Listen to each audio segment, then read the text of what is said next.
എന്താണ് സ്വാലിഹായ അമൽ എന്ന് പറഞ്ഞാൽ? നമ്മളെപ്പോഴും അള്ളാഹുവിനോട് ദുആ ചെയ്യും, എൻ്റെ പ്രവർത്തനങ്ങളൊക്കെ സ്വാലിഹായ അമലായി സ്വീകരിക്കണമേ എന്ന്. എന്താണ് ഈ സ്വാലിഹായ അമൽ എന്ന് പറഞ്ഞാൽ? നിസ്കാരം, നോമ്പോ? എന്താണ് സ്വാലിഹായ അമൽ? നമ്മൾ ചെയ്യുന്ന എല്ലാ അമലും സ്വാലിഹായ അമലാക്കാൻ കഴിയും. പക്ഷെ അതിന് ഒരൊറ്റ കണ്ടീഷനേ ഉള്ളൂ. ബഹുമാനപ്പെട്ട അലി ഇബ്നു അബി ത്വാലിബ് റളിയല്ലാഹു അൻഹു പറയുന്നുണ്ട്, അൽ അമലു സ്വാലിഹു അല്ലദീ ലാ തുരീദു അൻ യഹ്മദക അലൈഹി അഹദുൻ ഇല്ലല്ലാഹ്. അല്ലാഹു അല്ലാതെ മറ്റൊരാളുടെയും പുകഴ്ത്തൽ ആഗ്രഹിക്കാതെ നീ ചെയ്യുന്ന ഏതൊരു പുണ്യകർമ്മവും അതിനാണ് സ്വാലിഹായ അമൽ എന്ന് പറയുന്നത്. എന്താ പറഞ്ഞത്? അല്ലാഹു അല്ലാത്ത മറ്റൊരാളുടെയും പുകഴ്ത്തൽ ആഗ്രഹിക്കാതെ നമ്മൾ ഏത് അമൽ ചെയ്യുന്നുണ്ടോ ആ കർമ്മത്തിനാണ് സ്വാലിഹായ അമൽ എന്ന് പറയുന്നത്. അള്ളാഹുവിൻ്റെ പുകഴ്ത്തൽ അത് മാത്രമേ നമുക്ക് ആവശ്യമുള്ളൂ.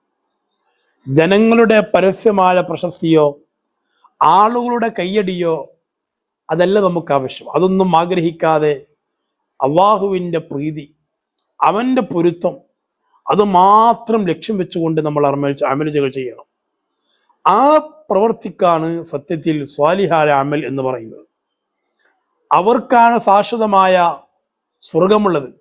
സൂറത്തുൽ ബഖറയിൽ അല്ലാഹു പറഞ്ഞു, വല്ലദീന ആമനു വഅമിലു സ്വാലിഹാത്തി ഉലൈക അസ്ഹാബുൽ ജന്ന ഹും ഫിഹാ ഖാലിദൂൻ.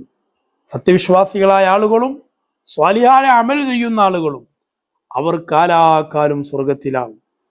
നിസ്കരിക്കുകയാണെങ്കിൽ, നോമ്പെടുക്കുകയാണെങ്കിൽ, സക്കാത്ത് കൊടുക്കുകയാണെങ്കിൽ, ഹജ്ജ് ചെയ്യുകയാണെങ്കിൽ, ഏത് പ്രവർത്തനമാണെങ്കിലും ആളുകളുടെ പ്രശസ്തിയല്ല നമുക്ക് വേണ്ടത്. എവിടെങ്കിലൊക്കെ സ്വതക്ക കൊടുക്കുമ്പോൾ 4 സ്ഥലത്ത് തന്നെ അനൗൺസ് ചെയ്യണം, ഞാൻ വലിയ ധർമ്മിഷ്ഠനാണെന്ന് എല്ലാവരും പറയണം. അല്ലെങ്കിൽ നിസ്കാരക്കാരനാണ്, ഞാൻ വലിയ ആളാണ്, വലിയ ആബിദാണ്.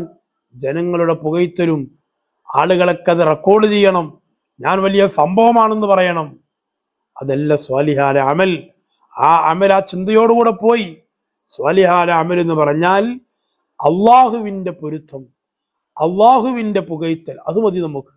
വേറൊരാളുടെ പുകഴ്ത്തലും ലക്ഷ്യമാക്കരുത്.